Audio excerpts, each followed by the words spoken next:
வாழ்க வளமுடன். ஓம் நமச்சிவாய. அனைத்து தமிழ் உள்ளங்களுக்கும் வணக்கம். நிகழும் ஸ்ரீ மங்களகரமான குரோதி ஆண்டு மார்கழி மாதம் 17ஆம் தேதி புதன்கிழமை அன்று தனுசு ராசி உத்திராடம் நட்சத்திரத்தில் கன்யா லக்கணத்தில் இந்த மகத்தான ஆங்கில புத்தாண்டு பிறக்கிறது. இந்த வருட ஆரம்பத்தில் கிரக நிலைகள் என பார்த்தால் குரு பகவான் ரிஷபராசியில் வக்ர நிலையில் சஞ்சாரம் செய்கின்றார். கடகராசியில் செவ்வாய் பகவான் வக்ரம் மற்றும் நீச நிலையில் சஞ்சாரம் செய்கின்றார். கன்னி ராசியில் கேது பகவானின் சஞ்சாரமும், விருச்சிக ராசியில் புதன் பகவானின் சஞ்சாரமும், தனுசு ராசியில் சூரியன் மற்றும் சந்திர பகவானின் இணைவும் இருக்கும். கும்பராசியில் சுக்கிரன் மற்றும் சனி பகவானின் சஞ்சாரம் இணைந்திருக்கும். அடுத்ததாக மீனராசியில் ராகு பகவானின் சஞ்சாரம் இருக்கும். இவ்வித கிரக நிலைகளை கொண்டு இந்த 2025ஆம் வருடம் ஆரம்பமாகிறது.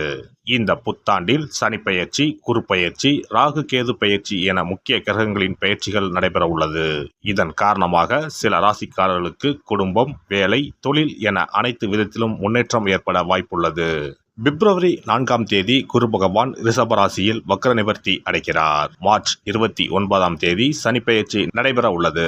சனி பகவான் கும்பராசியில் இருந்து மீனராசிக்கு இடப்பெயர்ச்சி ஆகின்றார். மே மாதம் 14ஆம் தேதி குரு பகவான் ரிஷபராசியில் இருந்து மிதுன ராசிக்கு இடப்பெயர்ச்சி ஆகின்றார். மே மாதம் 18ஆம் தேதி ராகு கேது பெயர்ச்சி நடைபெறும்.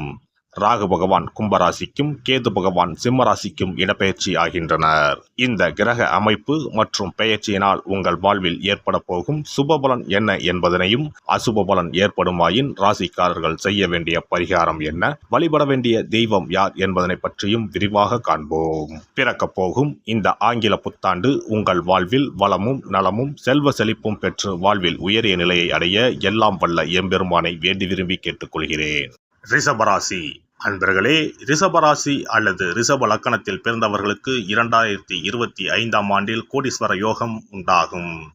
ரிஷபராசிக்கு 10ஆம் வீடு எனப்படும் தொழில் ஸ்தானமான கும்பராசிக்கு ராகு பகவான் வருகிறார். 10ஆம் வீட்டில் பாவ கிரகம் இருப்பது ஜாதகருக்கு நன்மைகளை தரும். தொழில் இல்லாதவர்களுக்கு புதிய தொழில்கள் அமையும். நீண்ட காலமாக தொழில் தொடங்க நினைப்பவர்களுக்கு தொழில் தொடங்கும் வாய்ப்புகள் ஏற்படும். குரு பகவான் மிதுனம் ராசிக்கு இடம்பெயர்வதால் பெருமளவு பணம் வருவதற்கான அதிக வாய்ப்புகள் ஏற்படும். மனதளவில் எதையும் செய்து முடிக்க முடியும் என்ற தன்னம்பிக்கையும் தைரியமும் அதிகரிக்கும். நெருக்கமானவர்களின் பலம் மற்றும் பலவீனங்களை புரிந்து கொள்வீர்கள். ஆன்மீக பணிகளில் ஈடுபாடு மேம்படும். பழக்க வழக்கங்களில் மாற்றங்கள் உண்டாகும். வாகன பயணங்களில் நிதானம் அவசியம். பாக பிரிவினை தொடர்பான செயல்பாடுகளில் எதிர்பார்ப்புகள் நிறைவேறும். ஆரோக்கியம் சார்ந்த விஷயங்களில் சற்று கவனத்துடன் இருக்க வேண்டும். உறவினர்கள் வகையில் சூழ்நிலைக்கு ஏற்ப அனுசரித்து நடந்து கொள்ளவும். ஆடம்பர பொருட்களின் மீதான செலவுகளை குறைப்பதன் மூலம் சேமிப்புகளை மேம்படுத்த முடியும். தாய்மாமன் வழி உறவுகளிடம் விட்டு கொடுத்து நடந்து கொள்வது நல்லது. உயர் அதிகாரிகளின் ஒத்துழைப்பு சாதகமாக அமையும். எதிர்பாராத சில பயணங்கள் மூலம் சோர்வும் புதுவிதமான அனுபவமும் கிடைக்கும். உடல் ஆரோக்கியத்தை பொறுத்தவரை சற்று கவனம் வேண்டும்.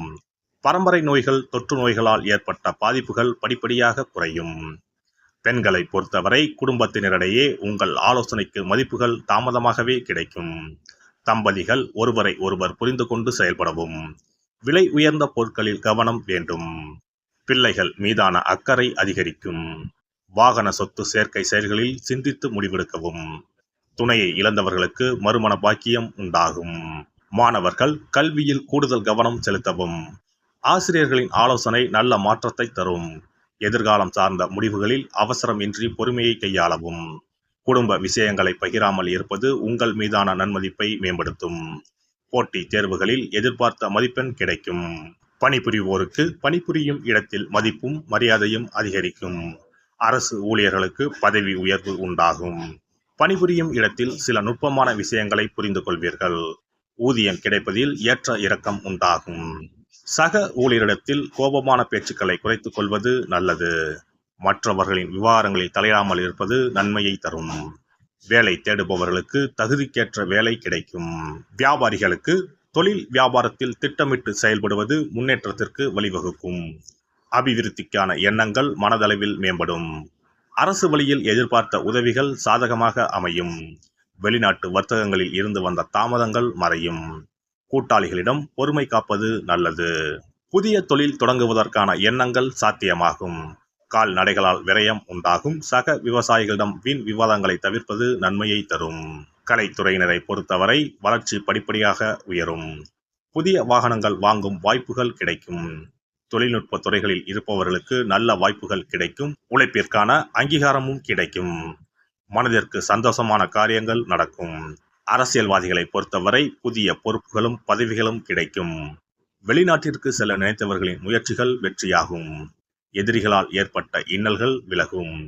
எதிர்பார்த்த உதவிகள் சரியான நேரத்தில் வந்து சேரும். ஸ்ரீரங்கத்தில் வீற்றிருக்கும் பெருமாளை வழிபாடு செய்து வர குடும்பத்தில் இருந்த வேறுபாடுகளும் புத்திர பாக்கிய தடைகளும் படிப்படியாக குறையும். சிறப்பு தொகுப்பு 2025ஆம் ஆண்டு சிறப்பாக அமைய புத்தாண்டு அன்று இதை மட்டும் செய்தால் போதும்.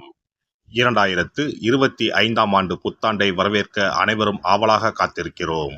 ஆனால் அதற்கு முன்பு 2024ஆம் ஆண்டிற்கு நன்றி சொல்லி விடை கொடுப்பதும் மிகவும் முக்கியமானதாகும்.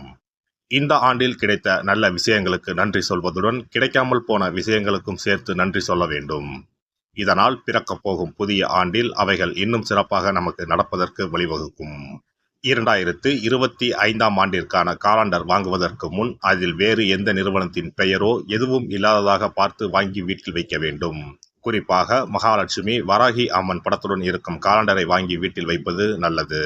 இது தவிர புத்தாண்டு நாளன்று எந்த மாதிரி விஷயங்களை செய்தால் வரப்போகும் ஆண்டு நமக்கு சிறப்பான ஆண்டாக அமையும் என்பதை நாம் தெரிந்து கொள்ளலாம். ஒவ்வொரு ஆண்டும் ஆங்கில புத்தாண்டோ அல்லது தமிழ் புத்தாண்டோ எதுவாக இருந்தாலும் சரி, பிறக்கப் போகும் புதிய ஆண்டு சிறப்பாக இருக்க வேண்டும். இந்த ஆண்டிலாவது நம்முடைய கஷ்டங்கள் தீர வேண்டும் அல்லது நினைத்த காரியம் கைகூட வேண்டும் என்று அனைவரும் நினைப்பதுண்டு. ஆண்டு முழுவதும் நல்லபடியாக அமைய புத்தாண்டு அன்று நாம் சில விஷயங்களை மேற்கொள்ள வேண்டியது ரொம்ப முக்கியம். இதனால் புதிய ஆண்டு உங்களுக்கு ஆரோக்கியம், சந்தோஷம், செல்வ வளம் நிறைந்த ஆண்டாக அமையும்.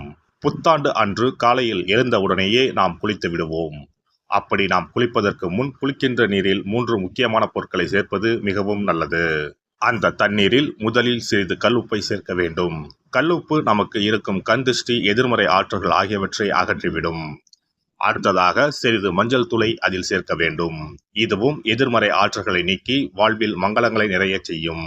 மூன்றாவதாக சிறிது சுத்தமான பாலை சேர்க்க வேண்டும். அது பசும்பாலாக இருப்பது மிகவும் சிறப்பானது. இவை மூன்றுமே மகாலட்சுமியின் அம்சமானவை என்பதால் இவற்றை நீரில் கலந்து குளித்தால் அந்த ஆண்டு முழுவதும் நமக்கு மகாலட்சுமியின் கடாட்சம் கிடைக்கும். அடுத்ததாக புத்தாண்டு அன்று காலையில் வீட்டின் வாசலில் சிறிதளவு மஞ்சள் தடவி அதன் மீது அரிசி மாவில் கோலமிட வேண்டும். அதன் மீது ஒரு அகலில் மஞ்சள் நிற திரியிட்டு நெய் விட்டு தீபம் ஏற்ற வேண்டும். அதற்கு பிறகு வீட்டிற்குள் நல்லெண்ணெய் தீபம் ஏற்றி அன்னாசி பூ நறுமணம் கொண்ட ஊதுபத்தியை ஏற்றி வைத்து வழிபட வேண்டும். இந்த ஆண்டில் வராகி அம்மனை வழிபடுவது சிறப்பானது. இதனால் வெற்றிகளும் மகிழ்ச்சிகளும் கூடும். அதேபோல் புத்தாண்டு அன்று இரவு 9 மணிக்குள் சில முக்கியமான பொருட்களை வீட்டின் பூஜை அறையில் வாங்கி வைத்து வழிபடுவதால் வீட்டின் பொருளாதாரத்தை அதிகரிக்க செய்யும். ராகு காலம், யமகண்டம் இல்லாத நேரம் புதிதாக தேங்காய் ஒன்றை வாங்கி வீட்டின் பூஜை அறையில் வைத்து வழிபட வேண்டும். அதன் பிறகு அதை எடுத்து சமையலுக்கு பயன்படுத்திக் கொள்ளலாம். தேங்காய் மங்களத்தின் அடையாளமாக கருதப்படுகிறது. இந்த பொருளை வீட்டில் வாங்கி வைப்பது மிகவும் நல்லது. அதோடு மயிலிறகை தேவஸ்தான கடைகளில் போய் வாங்கி கொண்டு வந்து வீட்டில் வைக்கலாம். முருகப்பெருமானின் வாகனமாக இருக்கக்கூடிய மயிலின் இறகை வீட்டில் வைப்பதால் நேர்மறை ஆற்றல்கள் பெருகும். அடுத்ததாக ஒரு கைப்பிடி அளவாவது பச்சரிசியை வாங்கி வீட்டில் வைத்து வழிபடலாம். கடைசியாக லட்சுமி குபேரர் சிலையை வாங்கி வைக்கலாம். லட்சுமி குபேரர் சிலை கிடைக்காவிட்டாலும் லட்சுமி குபேரர் படத்தையாவது வாங்கி வைத்து வழிபடுவது சிறப்பு. இதனால் ஆண்டு முழுவதும் வீட்டில் செல்வம் பெருகிக் கொண்டே இருக்கும். எல்லாம் வல்ல இறையருளால் நீங்களும் உங்கள் அன்பு குடும்பமும் உடல் நலம், நீலாயுள், நிறை செல்வம், உயர் புகழ், மெய்ஞானம் ஓங்கி வாழ்க வளமுடன். இந்த வீடியோ பதிவு உங்களுக்கு பிடித்திருந்தால் லைக் பண்ணுங்க, கமெண்ட் பண்ணுங்க, ஷேர் பண்ணுங்க. மறக்காம சப்ஸ்கிரைப் பண்ணுங்க. பக்கத்துல இருக்கிற பெல் பட்டனை கிளிக் பண்ணுங்க. நன்றி, வணக்கம். ஓம் நமச்சிவாய. சிவாய நம.